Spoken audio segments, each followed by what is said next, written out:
Here in Lincoln, we are proud of our history, and there's a lot of it here. But fortunately, also here in Lincoln County, we not only have history, we have some very good historians. One that you're about to hear from. So, as Brandon and I were just talking, when you talk about the Lincoln County War, really, you're talking about what happened up and down this street out here. So you're about to get a good tour down this street that you're going to walk on when you walk out of here by Brandon Dixon. Brandon lives here in Lincoln County. He's very much a student of the Lincoln County War. He's done his homework and research. I'm proud to say that he served in the U.S. Army for 10 years. He not only was just in the Army, he was in the 1st Cav and the 10th Mountain Division. That deserves a round of applause.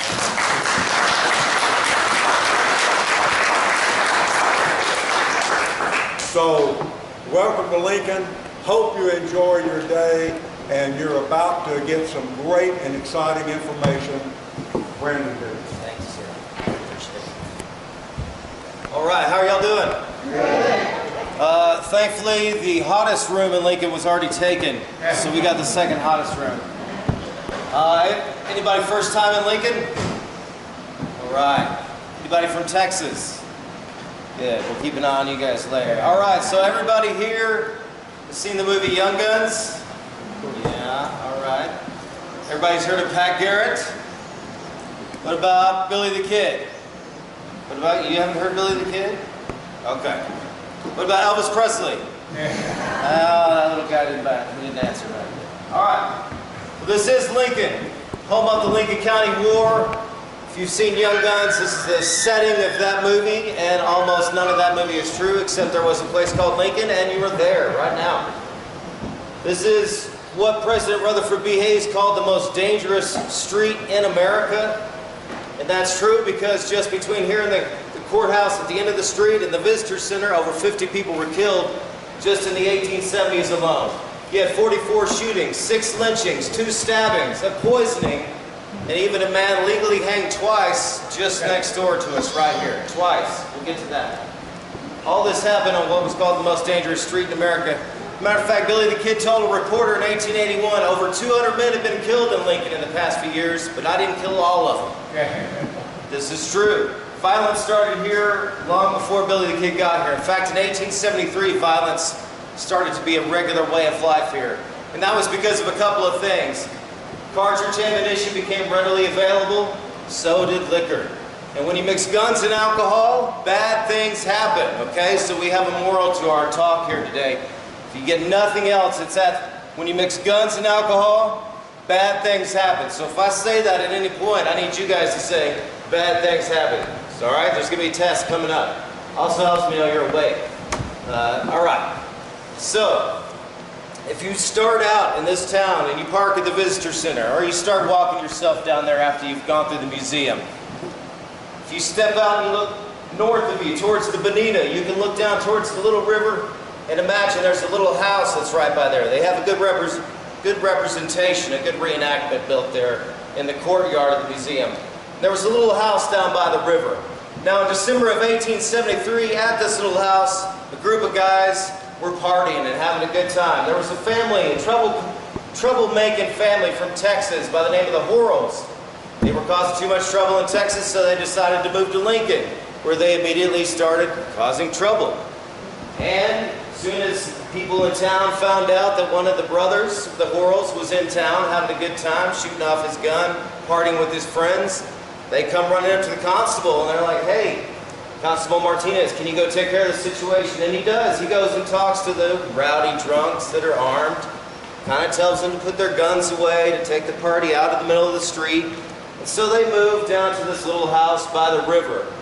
And about an hour later, everybody in town starts hearing gunshots again, shouting, bottles breaking. Everybody's having a good time, because what happens when you mix guns and alcohol? Bad things happen. Yes, I love it. So, townsfolk Chase down the constable. They're like, hey, somebody's got to deal with this situation. So he says in his report that he deputizes a few friends, 4 or 5 maybe, but witnesses say it was more like a group of 30. 30 angry people that one of the Horrells is in town causing trouble.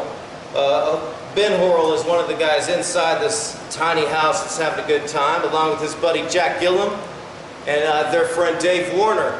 And when this mob surrounds this little house and pounds on the door, and the sheriff's in the doorway ready to arrest these guys, Dave Warner opens the door, and all he sees is 30-some-odd dudes, heavily armed and angry, and looking him in the face. He doesn't say a word. He pulls his revolver, and he shoots the sheriff right there dead, right in front of the mob. Of course, the mob is not happy that their leader has just been killed, so they open fire and shoot Dave Warner in the doorway of this little house. Now, inside are still Warner's friends.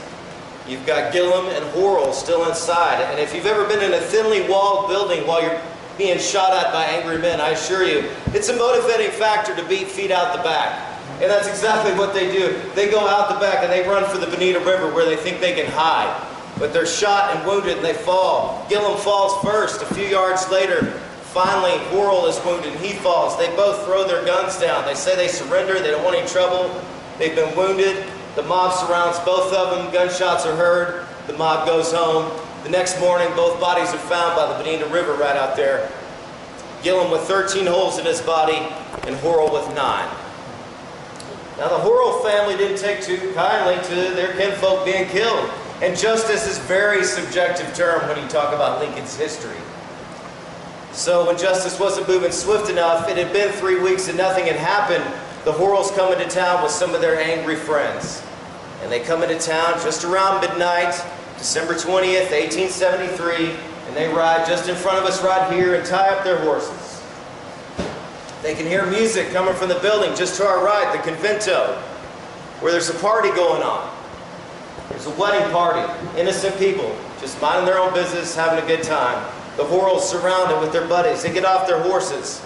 They take their rifles out. They surround every door, every window. One of them says, we're going to make them all dance to our music now, boys. And with that, they start shooting. They empty their rifles. They empty their revolvers into every door, every window. And then they get on their horses laughing and ride right back in front of us and ride out of town. Inside, 4 people are killed and 3 other people are wounded. 29 people all in total will be killed in what's known as the Horrell Wars before these guys are eventually chased back to Texas. All right?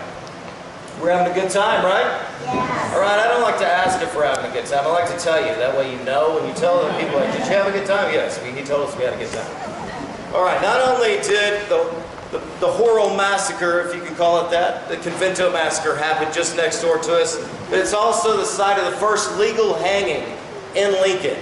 A guy by the name of William Wilson. William Wilson, catchy name. He was hanged there in December 1875 for a murder he had committed just up the road, which we'll talk about in a little bit. He killed a man by the name of Robert Casey, whose family was in the crowd yesterday. That was very cool. William Wilson sentenced to hang. It seems that Wilson killed Casey, he said, over an $8 debt, but it appears that he was hired by the name of a guy by the name of L.G. Murphy, who's often thought of as the arch villain in most of the Hollywood movies. And in 1875 he was. He paid Wilson to kill Casey. Wilson gets sentenced to hang, and when Wilson walks up on the gallows, who is standing on the gallows and assigned to pull that lever? None other than Murphy, the same guy who's hired him to commit the crime in the first place. Now Wilson's given a chance to speak his last words. And he gives kind of a mumbled apology, but then he turns to Murphy, who's standing right there, and he says, now, Major Murphy, you know you're the one who put me into this mess, and you promised to get me out. Murphy, at that point, reaches over, kicks the lever, cuts it. William Wilson falls to his death, hangs for 9.5 minutes. William Wilson's cut down, placed in his casket. Everybody who's gathered into town to witness the hanging is kind of standing around outside the Convento here, except for one curious young teenage lady. And she wants one last glimpse of old William Wilson. And so she walks over to the casket, lifts up the lid and peeks in, and lets out a loud enough scream that it interrupts everyone in town. Everyone stops what they're doing. William Wilson is still alive. He's still breathing. So it's at this point The town is divided, much like you could say the political situation in our country is today, only they were arguing over whether you can hang a man legally twice, while William Wilson is sitting there clinging to life. So Casey's friends obviously argue that justice hasn't been served.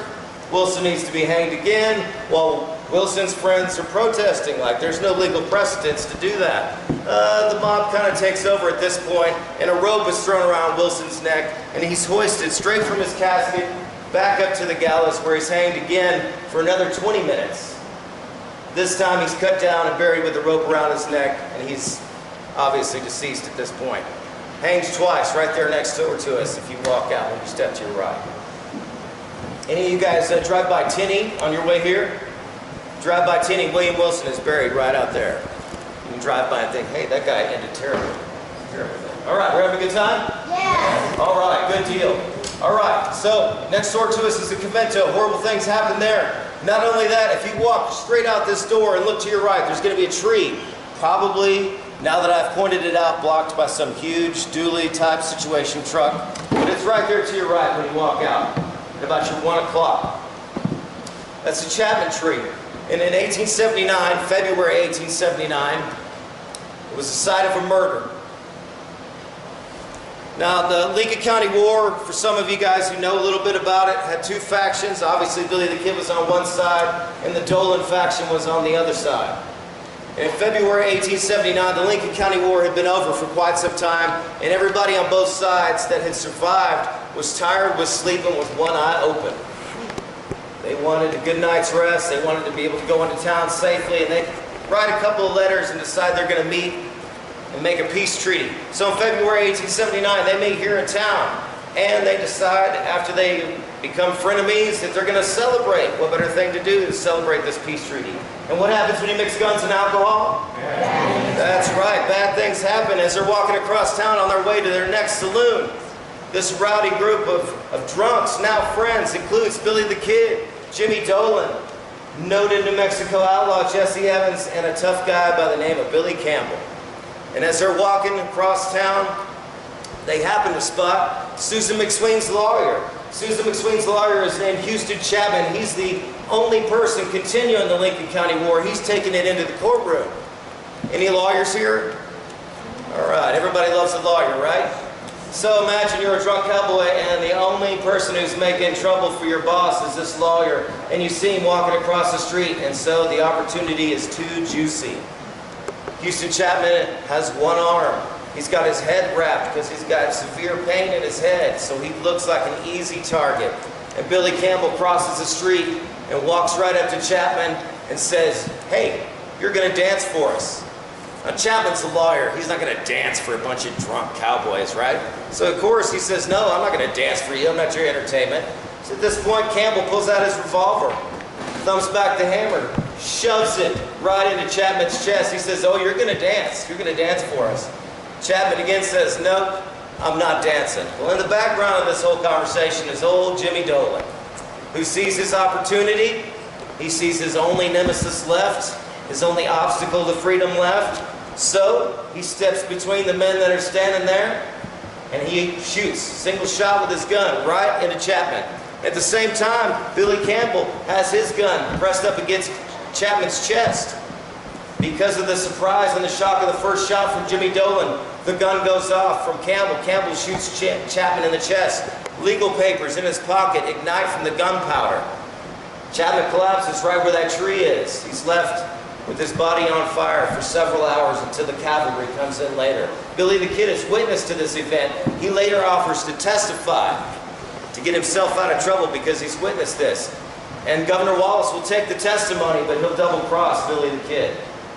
In the end, the kid will get arrested for what he's done, and he can't use this witness event to get himself out of trouble. All right, we having a good time? Yeah. Good deal. If you walk from the Chapman tree, one of the next things you're going to find is the Tunstall store. You're going to pass the Torreon along the way. Big cylindrical, it looks like everybody thinks, hey, Billy the Kid slept here. It's probably Billy the Kid's clubhouse. It wasn't. It's the Torreon. You're going to go just past the Torreon. There's going to be a little house there. That was the house of an unfortunate guy by the name of Dan Huff. Dan Huff had a particularly bad habit that we won't discuss because it's a church. His wife got tired of that particularly bad habit and poisoned him. He died on the 15th of July, 1878, just at the beginning of the 5-day battle here in Lincoln. Now, the two guys that were assigned to bury him were considered kind of neutral players, George Washington and Cyprian Bates. They take him outside. They have a hole dug for Mr. Huff. They go to drop Mr. Huff in, only there are Dolan men on top of the Torreon who think it's a pretty entertaining thing to do, to take some shots at these guys. So they're getting shot at. They decide, hey, what better way to get rid of this body than the old heave-ho and not get shot at? And that's exactly what they do. They toss Huff in to the grave where he lands at an angle sideways.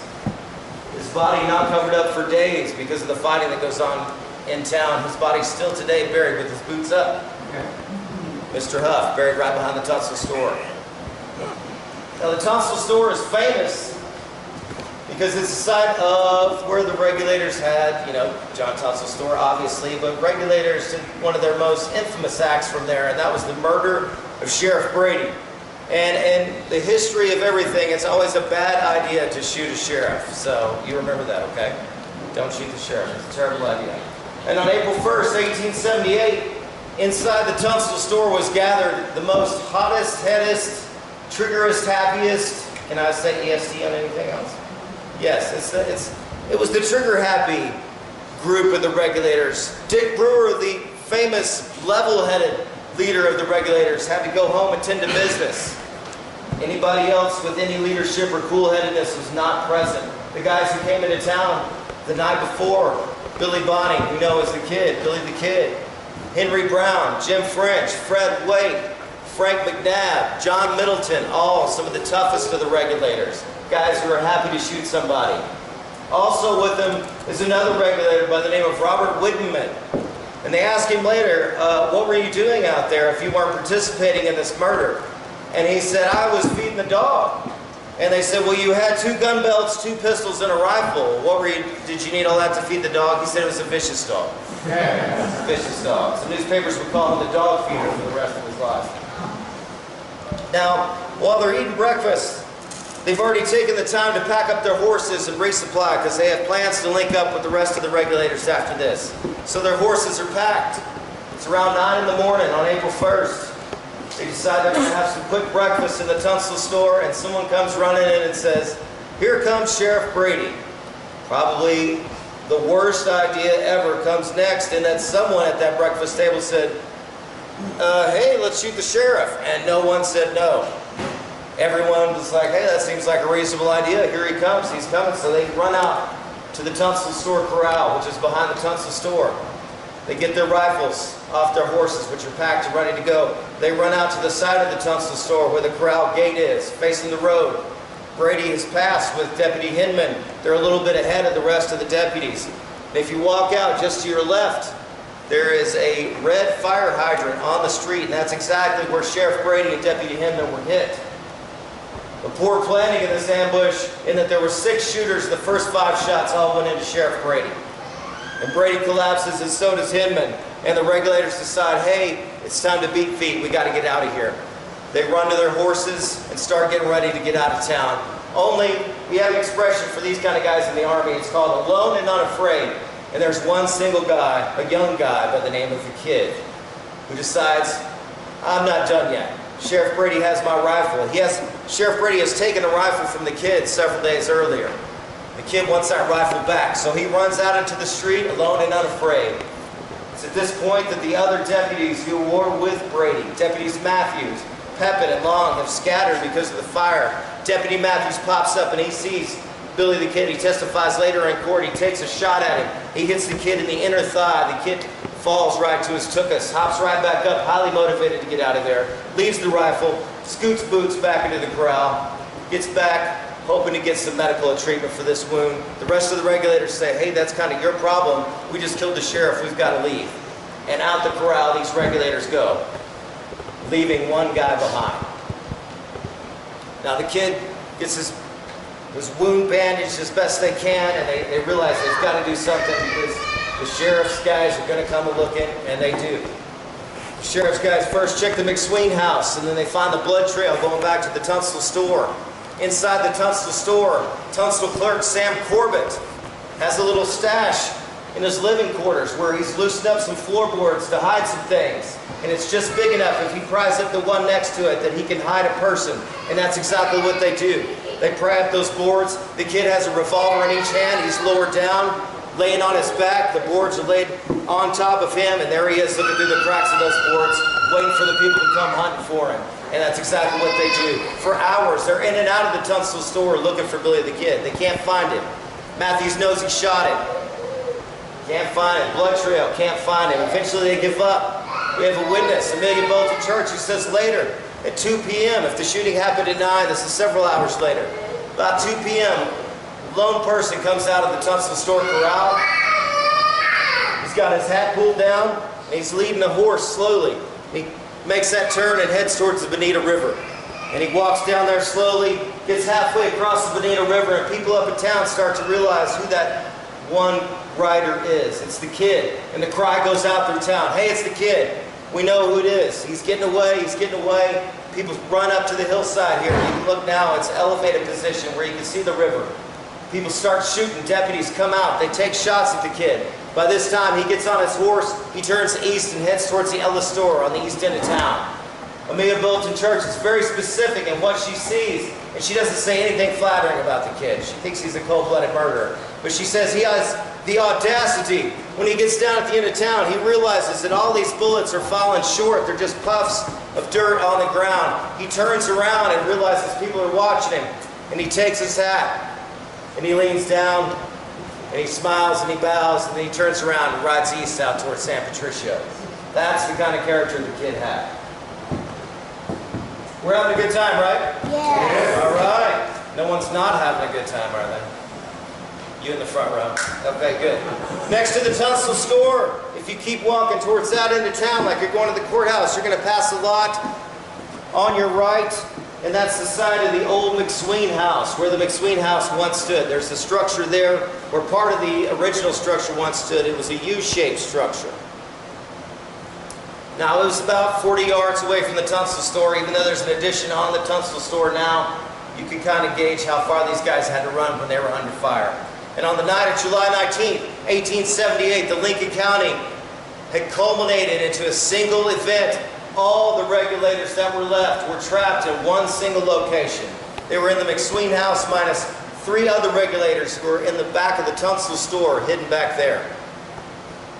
The sheriff's men had it surrounded, and by 1 o'clock that afternoon, with the army in town and a little bit of a buffer, these guys in the posse decide, hey, we got to burn this house down.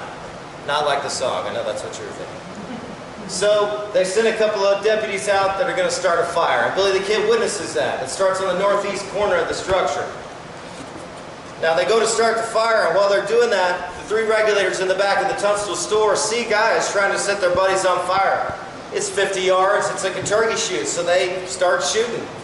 Not a testament to their accuracy, but the 2 deputies, Powell and Long, who've been receiving heavy fire, have nowhere to run. Now, if you go and take a look at the McSween house ruins today in that lot, there's a Y-shaped tree growing in the back. That's exactly where the McSween outhouse once stood. Now, these guys were taking heavy fire from close range. They had nowhere to go. The only place they could go was inside the outhouse. And inside the outhouse they went. And shutting the door wasn't good enough. They had to go inside the outhouse. Inside. They testified later in the Dudley court. It was a terrible place to sit down, but it beat dying. Which may be true. Those guys had to spend from 2 in the afternoon till 9 p.m. that night in the muck, with the regulators just taking shots at them for fun all day long. Beat dying, that may be up for debate. Anyway, so they try again later that afternoon, the posse does, to set fire to the McSween house, and this time they're successful. It starts burning from the northwest corner, and it starts burning room to room, and as the afternoon goes by, hope starts fading for the guys inside. There's already a regulator dead inside, a guy by the name of Cullens. He's been placed in the McSween house basement. His body lost to history. The fire burns room to room, and as the sun starts to go down, they realize there's no other option. The man they've been fighting for, Alexander McSween, the representative of the regulators, the legal arm of them, the fighter for justice, actually the worst and most crooked person, the guy who started the Lincoln County War. But Alexander McSween is in his house with his head in his hand, and he's just clutching his Bible and mumbling to himself. He has no direction for the guys who have been risking their life for him. However, witnesses will say that one guy stepped up, a young man by the name of Billy the Kid. The same guy we call Billy the Kid today. They just simply called him the Kid. The Kid stepped up, they said he was lively. They said he came up with a plan. Someone's going to sacrifice himself. They're going to lead a party of men out to distract all these deputies, while the second group gets to leave and make it to safety so someone can continue the fight. And that's what they do. About 9 p.m., just as it's getting dark here, they're standing in the last room as it's burning around them in the northeast side where the original fire started the first time.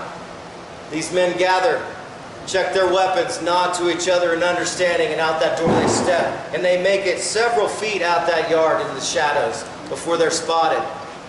You're all going to walk past the little white picket gate there, and that's very similar to one that they had to pass through on their way trying to get to the Tunstall store. And as the lead guy, a guy by the name of Harvey Morris, reaches that gate, he's shot and killed. Harvey Morris, not a regulator you've seen in the movies. Not a famous gunfighter, simply a law student who chose Alexander McSween to study law with. Terrible timing. He was unarmed when he was killed, shot going through the gate. Tom Follier, just behind him, reaches down to check him. Tom Follier gets clipped in the shoulder. He runs. Next is Chavez, Jim French, and last is the Kid, not out of bravery, but to make sure all his volunteers went out the door. They make it across that yard. Heavy fire, they say, in the courtroom testimony later, up to 2,000 rounds were fired. The Kid and his group are forced to go north. They can't make it to the Tunstall store. They stumble down the banks into the Bonita River, get across to safety. However, the other party has waited too long. McSween and the rest of the guys, they try and make a break for it.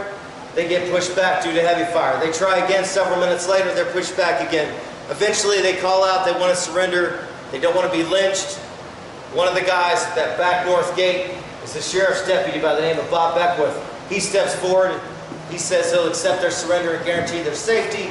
He leads his men into that gate and into the McSween yard as McSween and his man stand up to surrender. Now, Beckwith may be fighting for the Dolan side, and he may be fighting alongside the Joneses. But also, the Beckwiths and the Joneses are fighting each other. And when they step into that courtyard, just over to his right shoulder, just behind him, behind Beckwith, is one of the Jones boys who sees his opportunity. And evidenced by what we find on the wounds of Beckwith's body, he hears that round chamber into that Winchester, that famous rifleman sound that everyone loves in the movies. And he turns to raise his hand to say no. Bullet rips through his hand into his head, kills him. Beckwith dies. Everyone thinks that everyone else is shooting. They say the firing becomes promiscuous.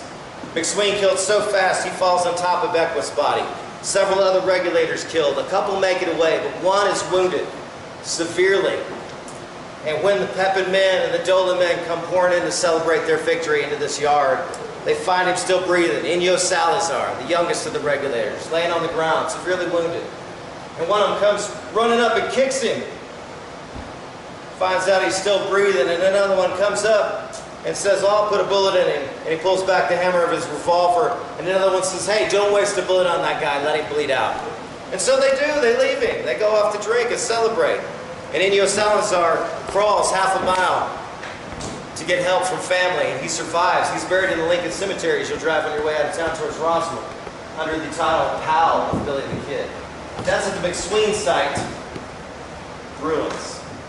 Next to the Tunstall store. Everyone having a good time? Yes. All right. You're keeping on walking through town by yourself because now you're learning everything about Lincoln, right? Yeah. This guy knows it, right? You'll be doing this next year for me. Sweet. Love it. All right. Just past the McSween house. You're going to walk because you're going up to the courthouse. That's where everyone wants to go. And as you start walking that way, you might take a glance back to the McSween house ruins.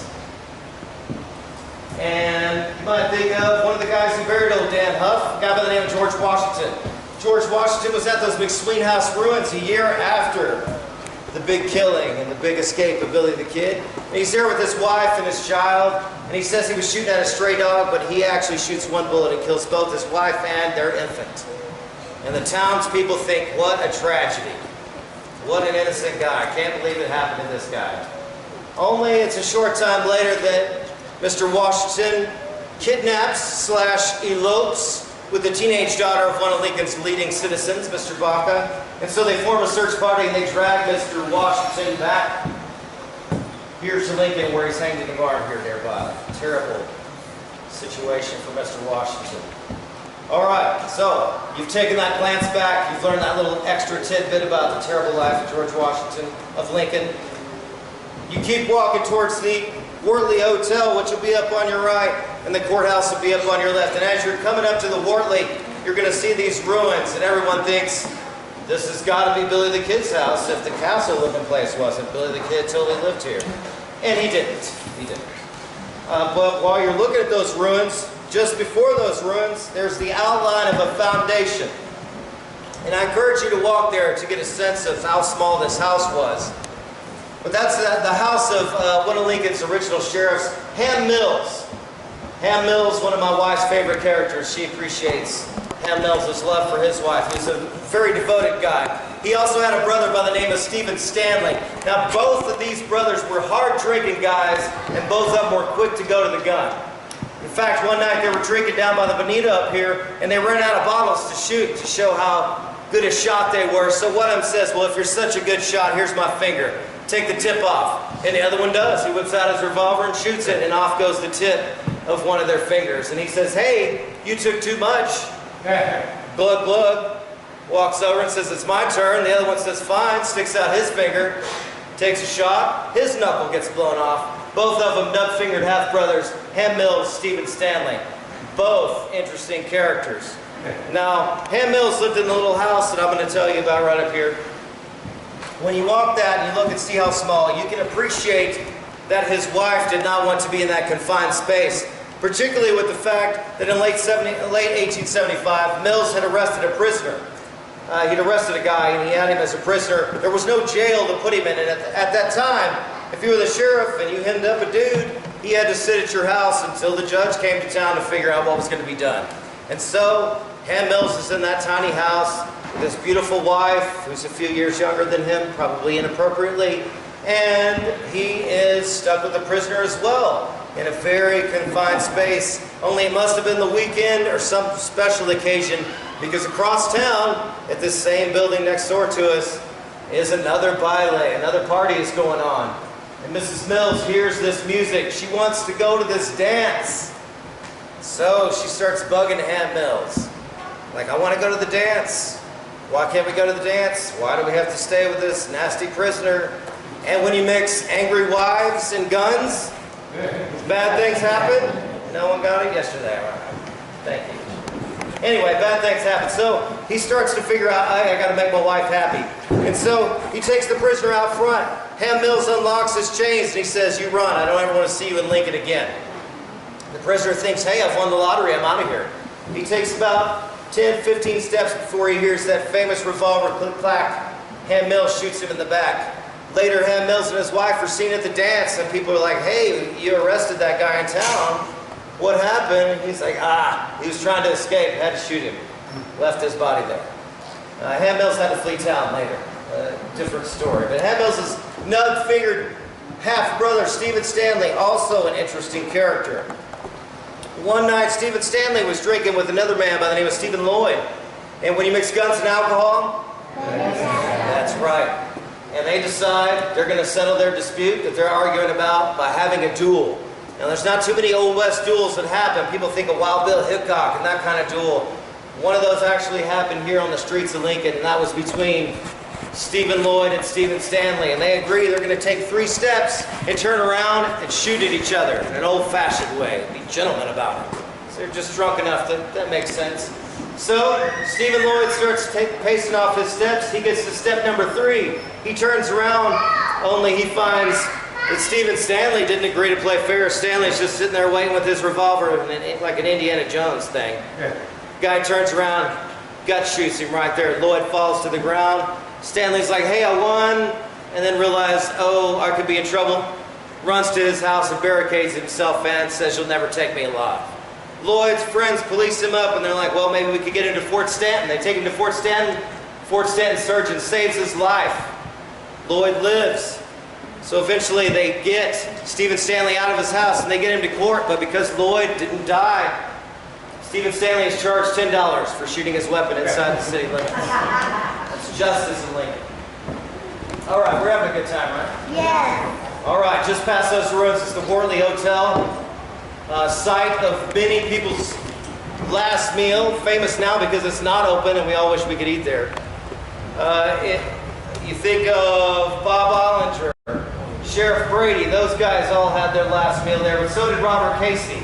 Robert Casey had a meal with his employee, William Wilson, the guy who got terribly hanged right next door. They had a disagreement. They part ways after they have their meal at the Wortley. Wilson comes back with his rifle. Casey is running errand in town. He's walking back to his horse, which is tied up at the Wortley. Casey sees Wilson at the last minute and he turns next to Ham Mills' house and he turns to get around the corner and draws his revolver. Wilson shoots him, hits him in his hind parts. Casey makes the turn around the corner. He thinks he's going to get the drop on Wilson. And as he comes around the corner, Wilson is simply sidestepped and takes another shot and shoots and kills Robert Casey. And of course we know William Wilson ended terribly just next door here. Now one of the names I mentioned at the Wortley is Bob Ollinger. Has anyone heard of Bob Ollinger? All right. Obviously people have read my, if not humble, intellectually stimulating writings on Bob Ollinger, so I appreciate that, which is a total no. So Bob Ollinger had his last meal there on April 28, 1881, which was pot roast, the only redeemable quality I found in the man. Terrible human. Bob Ollinger's sitting there having dinner on the 28th, 1881, and he hears a gunshot and he thinks, uh-oh, the other deputy just killed Billy the Kid. It's April 28th, the kid is being held prisoner. He's only got a couple of weeks till he's going to hang right here in Lincoln. He's been a prisoner for about a week. He's been watching the guards, learning their routines. He watches through that northeast window. As you'll see when you walk up, there's a plaque down below where Bob Ollinger was killed. But that same window, the kid is being held prisoner there, waiting for his day to hang. And he watches on the 28th as Ollinger takes several other prisoners over to the Wortley Hotel for dinner. Now it's just the kid and Deputy Bell. It's at this point that everyone gets controversial and there's several camps and arguments you can go with, but we simply don't know what happened in that stairway. We can only go by what the witnesses have written down that we have, and that's one of the witnesses outside is a guy by the name of Goss, Godfrey Goss, and inside he hears a shot and a struggle. He hears people banging, a fight going on in the stairway, a gunshot. The kid tells his friend, a guy by the name of Meadows, later that he took Bell's gun from him and he tried to get Bell to surrender, but he had no choice but to shoot him. And the blood evidence we have at the top of the stairway now, which when you go in the courthouse, I encourage you to look up just before you go to the stairway. You can see the blood stains and soap water stains from where Bell died at the top of the stairway. The kid gets Bell's gun or gets a gun, we don't know for sure. Either way, he gets the drop on Bell. Bell panics. The evidence we have is that Bell reaches for that gun. He's shot right to left at the top of those stairs, and he falls down.